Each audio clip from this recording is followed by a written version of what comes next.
All right, everybody, welcome back to Rolling Out. It's Rashad Milligan once again, and we're joined by a very, very special guest. We have a social media influencer slash TikToker slash new podcast alert. Bri Hall, everybody. Bri, how you doing today? I am doing great today. I'm so excited to be here.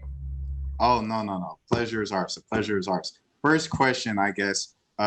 You got your kind of first start of a little feeling kind of a little viral back in high school on Facebook.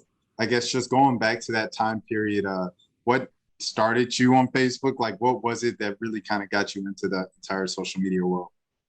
Yeah, so I am an artist at heart. I went to performing arts middle school. I've been drawing since I was 2 years old. So I was doing these speed portraits and things, and I was just really starting to lose that momentum a little bit. I was like, dang, I really need some inspiration, artist block, if you want to call it that. And so I started a request contest on Facebook, and I was like, hey, does anybody have any ideas of what they want to see me draw? And the one that gets the most votes on Facebook, I will make a speed portrait video or speed art video of what you request. And that's really how I got started. And then that contest started getting so big that people from other schools started participating. And then it became people from other states. And I was like, oh, snap. Okay, wait. I need to put some of this on YouTube so that I don't have people's uncles and stuff on my Facebook page. Like, I'm trying to be on the request contest. Yeah, so that's the origin story. So I guess, just going back to those days, doing the artwork on Facebook and everything like that. What were you doing them for free? Were you just taking the request for free? And Yeah, absolutely. Just for the love of the art. So I was doing everything for free, and just people were able to have a point of reference and look at the things they wanted. So some people requested their favorite celebrities. Some people requested landscapes, and I was like, oh, wait. I'm not really a landscape artist, but it gave me a way to challenge myself and have something to kind of commit to week to week. So I really appreciated that. I guess for the people, because now like social media kind of influencer is such a big thing. So for you being an artist at heart, artist kind of background and start, what would you tell those people about, starting off and not necessarily getting paid the first day you do something? Oh, yeah. I would say for social media, especially if you're going to be doing something where you have to be very consistent and engaging, you have to love what you do. You have to have a passion in the back end of it. It can't be all financially motivated, because even as influencers, sometimes we have dry spells, like the way a lot of deals are set up. This is some behind the scenes info, but a lot of deals we get paid similar to like athletes, actors, etc., where your contract might say, hey, this deal has a 30 or 60-day net, meaning that the brand or whoever you work with can pay you within that net. So let's say you decide to take a month off as a social media influencer, and then you have all these 30-day, 60-day payouts. You might go like a month or two still like where you're not getting much. Luckily, once you get up there and you start really making an earning, it doesn't impact you as much because you have like savings and stuff from previous months. But I would say definitely, even during those times when you have the dry periods and you're just waiting on a bunch of stuff, like passion really has to drive you forward in everything you create. So I'd say that 100%, because I really did this 100% for fun when I started out. And I think that shows in the type of content I made. Right. And, you're speaking on that, the passion and everything like that. The next thing I wanted to ask about is, so, social media breaks are kind of a popular thing now of people, especially if they're, trying to look out after their mental, especially in the pandemic and stuff. So I guess for influencer, was there ever a time where you saw someone announce a social media break and you're like, I wish I could do that, but if I don't, like my checks, like, or do you just like schedule out your post? Don't announce their break. We just kind of take it, because I wish we were better at announcing them sometimes, but sometimes they're not even intentional, because even for a lot of influencers, I feel like they agree, our breaks aren't really breaks. You know what I mean? Like, we might take a break on one platform because we have a crap ton of like work that we have to do that's like contractual work or anything like that on another platform, or we're so bogged down with meetings with different teams or things like that. So I've seen so many people, me, for example, right? I'm currently on a YouTube break. I'm coming back this week, but I literally Is that an exclusive? Is that an exclusive? That's an exclusive. That is there it is. Bri Hall, everybody, all her subscribers. And she's coming back this week. This week, you heard it here first, rolling out. Okay, go ahead. Yes, very much exclusive. But I took a break, and it was something where I would communicate on the community page, like, hey guys, right now I'm really feeling short form content, and it's been fulfilling for me as somebody who's very creative, and I just haven't had the drive to do long form videos, and that's okay, you know. And I think it's healthy because I really want to go the approach that I've seen some bigger YouTubers doing, where they do start treating their channels like TV, you know, where they say, "Hey, this is season 1 of my show." And the thing I always point out, actors, right? Musicians, different people, and maybe not K-pop musicians because they be touring, but but most people in the arts have some type of a mandatory break. Even Broadway shows go off season for a period of time, and movie actors, you know, after the launch, you might do a press run, and then it's up to you how much time you want to take or how many auditions you take on until you get your next role. So social media, something people don't realize is we never get a break. We can't just post a vacation photo and just say, hi, I'm happy. People are like, what earrings are those? What you got on? Like, I need all the information in alphabetical order of everything about this photo. And then it becomes part of your job yet again. So I feel like there's not a middle ground for social media influencers to just post things that make them happy. So instead they will ghost, quite literally, because that's the only way to not be bombarded with like tasks to do, you know? Right, right. And when you say that, I think about, you know, kind of, because even in our profession or just being a professional in general, kind of like what our generation is kind of going through of growing up on social media, but the older you get, the more professional all your social media has to look. I look at someone like Doja Cat, who kind of like kind of crashed those rules, you know, like where she can post a selfie of her sneezing, you know what I'm saying? And in between very serious advertisements as the largest pop star in the world. So I just wanted to know from your perspective, when you see Doja Cat, like, I guess what do you think that kind of represents of being transcendent in that way of still posting what you want to post on social media randomly? Oh, I think it's number one, a thick skin and not doing too much reading of what people have to say. And number two, authenticity. I think authenticity is a really, really, really important thing on social media, because when you're not living what you're saying, one thing I'll say, like, the camera might add some pounds or whatever, but it doesn't lie about like the energy, the emotions, the vibes of like what you're actually saying. So I feel like if you're saying something you're not living by it, people can really sense that. Like when you're like, "Hey guys, I'm so happy," and then it's just like dying inside, like you know, and then people can sense that. Then it's kind of like, something's off about these videos, but I can't point out what it is. So kudos to her for like really remaining herself, like in intervals, despite all the professional things she has to do, for So sure. so was there ever like a time where you just wanted to post a bagel? Because you know you were chilling and you couldn't post a bagel. Like, I guess how frustrating does that get for you? Oh man, it's a blessing and a curse in its own way, right? Because I will never, you know, downplay like how much of an honor it is to have people be very curious about things. But there is that desire, and that's why I like that now they're having things like super follow on Twitter and close friends and these kind of like elevated versions of platforms, where I think people are starting to notice people have burner accounts, they have Finstas, they have all these things. So I'm happy that platforms are noticing, why do so many social media creators have to make a separate account, you know, just to say what they actually feel, right? And yeah, one of my least favorite things is sometimes I will want to tweet something like really vulnerable, and then I'm like, is this like friendly to like perception, right? And I don't like thinking that way. So I'm happy that these platforms are really considering that, because I really want to be able to show, I know I already show a good deal, but I want to be able to show even more of like the real reality of what this life entails, you know? Right, right. How is it being a Black woman in the social media space, Mm, especially as a, like an influencer? Because you know you look at kind of some of the photos that you post or the TikToks that you post. You know, like yeah. men. You know, I'll just kind of leave it at that. Open-ended question. How is it for you as a Black woman, kind of trying to deal with that? Yeah, so honestly, the being a Black woman on social media, there is actually so much that that entails. Um, it's really about what side. So you said like in terms of men, did you Yes. say? Oh man, okay. So I'm very blessed and highly favored. A large portion of my audience is actually women, so that is something that's really helpful.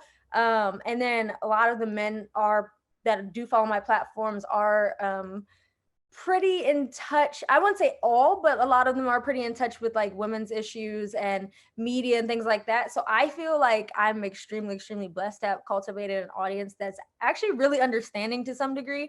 But I will say, yeah, like the DMs do get a little interesting, a little entertaining sometimes.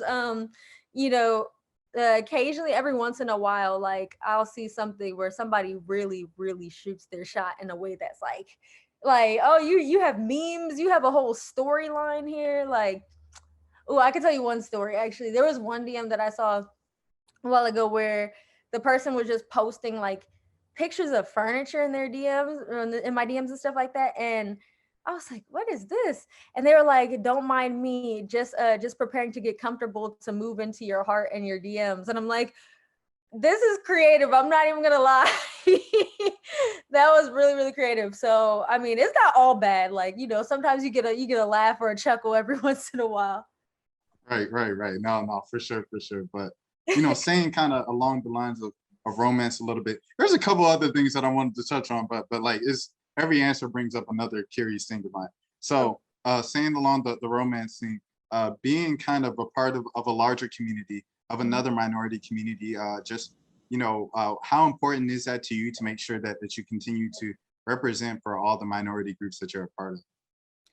Oh man, finding balance has been something I've even been exploring more since the start of the pandemic. Like, one thing that me and a lot of just the women in my family have been talking about a lot is how much we've had to sacrifice our womanhood and our femininity in order to advocate for our racial injustices and just like how being Black has been so life consuming, you know what I mean? That we didn't even have time to really think about what our womanhood was doing to impact our mental health, how we interact with other, Black men or members of the Black community, and how our femininity intersects with our race. And then also, on top of that, being a part of the LGBTQ community, it's like, then it's also, trying to find a place for my identity there to intersect as well, because I feel every time you have an identity that is basically intersectional, there's always going to be something that differentiates your experience from somebody else who might not have that intersectionality within their identity. For example, like, I'm a Black woman in the LGBTQ community, and I have experienced racism from white men in the LGBTQ community, right? And that's something that a lot of people aren't willing to face or talk about, but it's a real part of having intersectional identity, you know? Right, right. No, for sure, for sure. And kind of going along the lines of that, remember when Bill Burr a couple of years ago hosted SNL, his opening monologue, he said the viral thing of white women have hijacked the social justice movement. I just wanted to know your thoughts on that as a Black woman and as a member of the LGBTQ community. Yeah. So actually, oop, look, do you mind if I show a book that I've Oh, actually go been? ahead, go ahead. It's actually right here. Like, I keep all my current books in plain sight. I have ADHD, so excuse the sirens, Los Angeles for you. But Oh, yeah, sorry. since I have ADHD, I like to keep the books I'm currently reading in plain sight. That's another one of my intersectional identities. But I'm very much like, out of sight, out of mind is very real for me. So I have to like keep things in plain sight so I don't forget. But this book right here, it's called White Tears, Brown Scars: How White Feminism Betrays Women of Color by Ruby Hamad.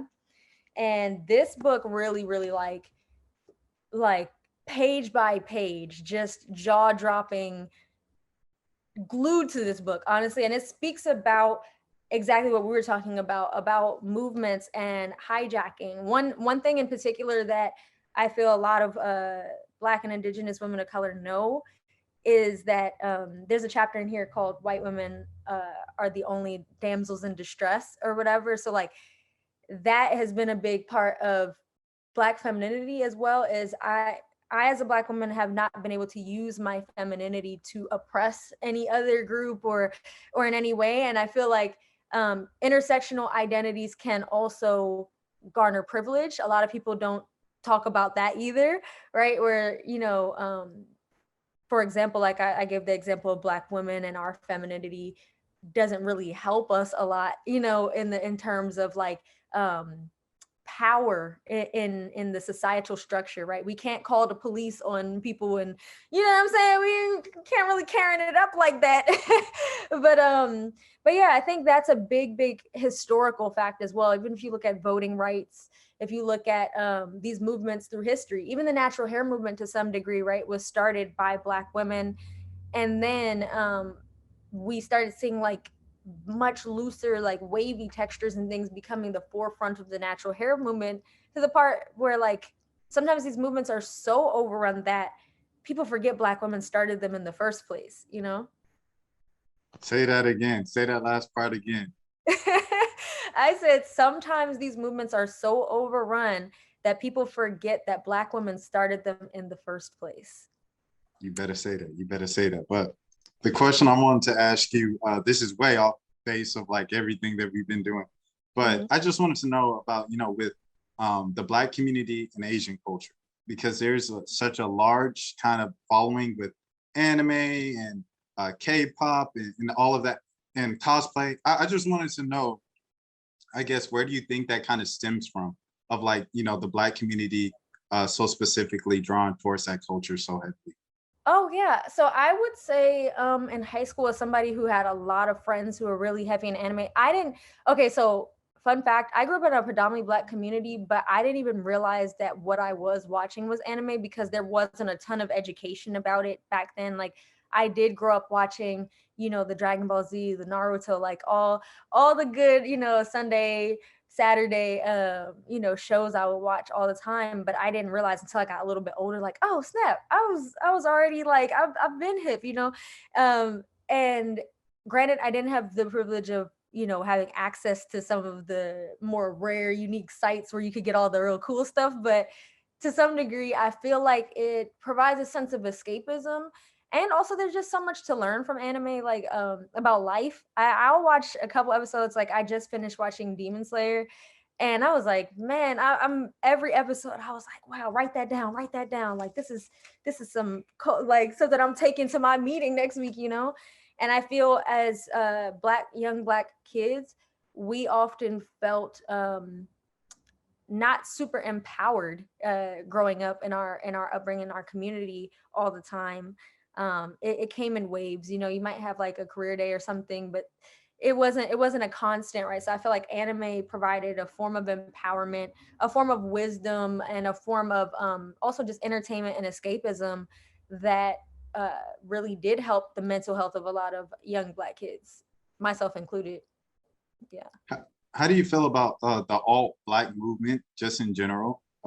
Just kind of like it's accepted Yeah. that you don't have to be one type of black person nowadays. I love it. And the reason why I laughed is because that's been me since I was a kid. Like, oh my goodness, I wasn't allowed to dye my hair. Like, I had a very strict mom and everything, but I still have like my iTunes account from my like iPod Nano back in the day. And you could see Papa Roach, Hold Paramore. on, let me guess that.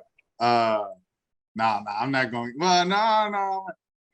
Is Avril Lavigne on the playlist at any point? Yeah.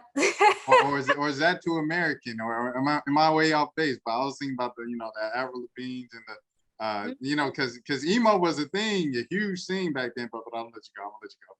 Yeah, no, and it's funny because like emo was also short for like emotional, so it was like that stereotypical like I'm in the corner, wearing all black, like crying, processing. But alt, what I like about alt is because a lot of people see black people as a monolith all the time. So I feel that the alt movement is really just black people having the freedom to express themselves how we've already been. You know what I mean?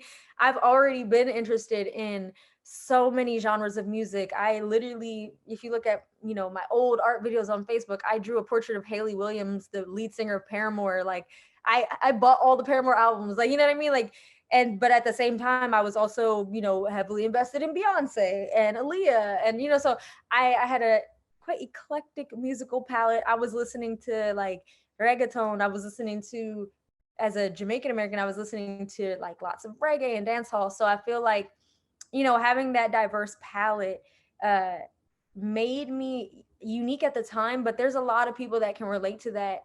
I found that community initially through Tumblr back in the day, So I feel like it's a movement of just creating visibility for people who have already been around. Speaking of that, who were some of the people that, really inspired you, I guess, just kind of following your path as an artist? Oh yeah. So I feel like, oh man, there's so many in different categories. So of course, with my music name, Basquiat has been a massive influence. I feel as though, also being someone that grew up in that, New York area, as well as someone who was kind of seen as the oddball in the art scene, and then came in and just kind of like just shook everything up and disrupted everything and challenged people's perception of what is art. I really, really, really love that, because that's how I felt coming into the YouTube space. In a way, I was using like trap beats and and you know what I mean, like DMV, for people who don't know, DC, Maryland, Virginia, like metropolitan area. I was using like DMV, like go-go music in my playlist videos and things like that. So I felt that I was finally able to actually bring all the, alternative or unique things about myself, and disrupt the YouTube space a little bit, and planning to also disrupt the podcast space with bringing unique perspectives. And I think that's like really important. So I definitely say Basquiat. Musically, I love like Denise Williams, big Denise Williams fan. Her voice is absolutely beautiful. I love her backstory. I love a good like, you broke my heart, now I'm gonna profit off of it backstory. Like, we love Adele, we love, you know what I mean? That's like my favorite genre slash narrative. So that encompasses a lot of my favorite artists. I love like Janae Aiko, and just the Zen vibe. SZA's recent singles have been giving me life. Like, I love all of that. I was just saying, yeah, we were just talking to the producers of her latest number one, her latest hit, yeah. But anyways, kind of bringing it all back, now that we're towards the end of our time, unfortunately. The reason why you're here, you mentioned it, the podcast space, Count to 10. Give us some details on Count to 10, what's going on? Why should people listen to Count to 10? All right. So if you are somebody that either is on the margins of society, or somebody on the margins of society, I want you to take a brief moment with me right here and just think about a time where somebody had you messed up, just like really messed up on the basis of one of your identities or, belief systems, right? Just think about that with me. Close your eyes, okay? Now, what did you have to do in your mind? You said, I got to count to 10 before I go off, right? So that is how the name came about for the show. The name came about in real time. A security guard had disrespected me, would put her hand out, was like, you can't come into this store, let a white couple in front of me. And I was like, and also I was a guest at the store. I was actually like, a guest of the brand. So like, that was another thing, like, oh, okay. And then I was like, I literally said like, all right, I'm gonna count to 10. And then I was like, I had been trying to think of a podcast name for like weeks, and I was like, this is the one. So Count to 10, we literally have 10 episodes in every season. It's starting on January 18th. We'll be having new episodes every Tuesday, midnight.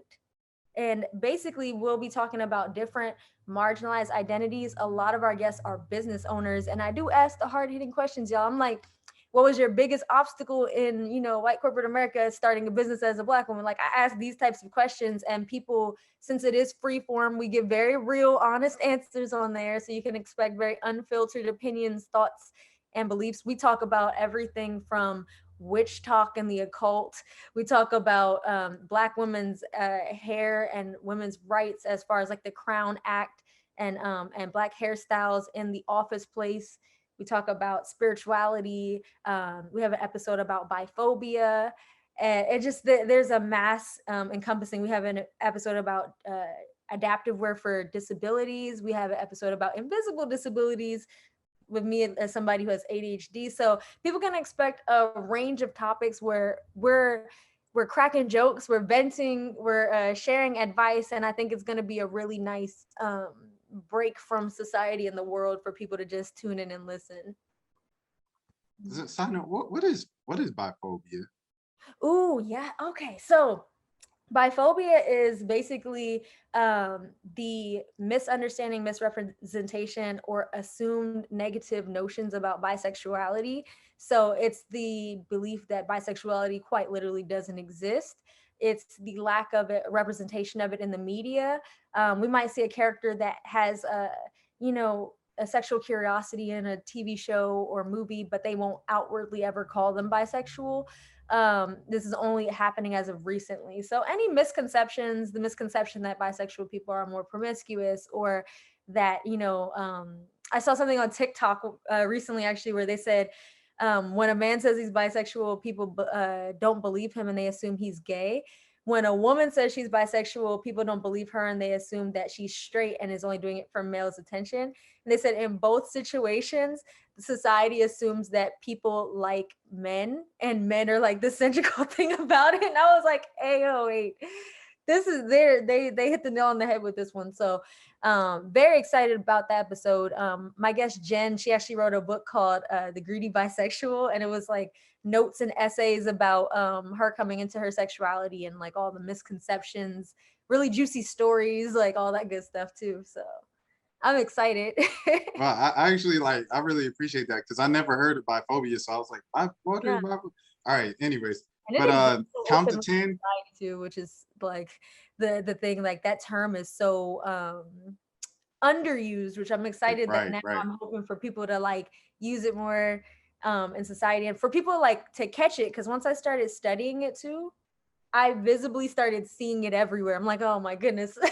Every movie and TV show, I'm like, dang, that character low key was bi. Well, we don't know, but they don't tell us. So yeah. Exactly, because it's when I heard it, I'm like, okay, are people scared of you know what I'm saying? Like I was like, I don't know what this means. So I Mhm. don't know, like that makes so much sense. And like you said, like it naturally draws back to the man all the time on either side, which is Yep.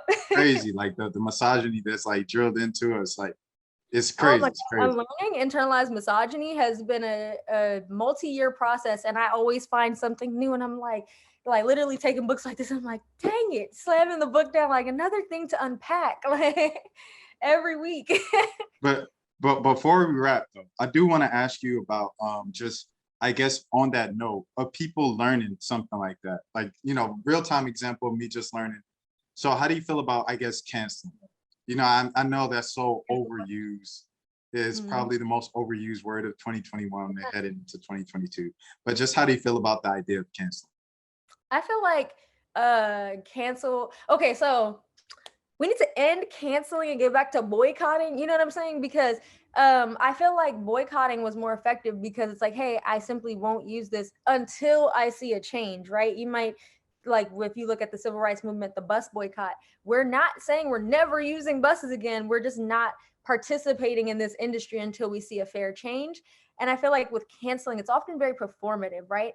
It sounds indefinite, but it rarely is. And a lot of time there isn't always a concrete change where people just allow time to end your canceling. You know what I'm saying? And I think that dilutes movements and it's super ineffective. I've seen so many people get canceled that allegedly that have like bigger followings than before they got canceled.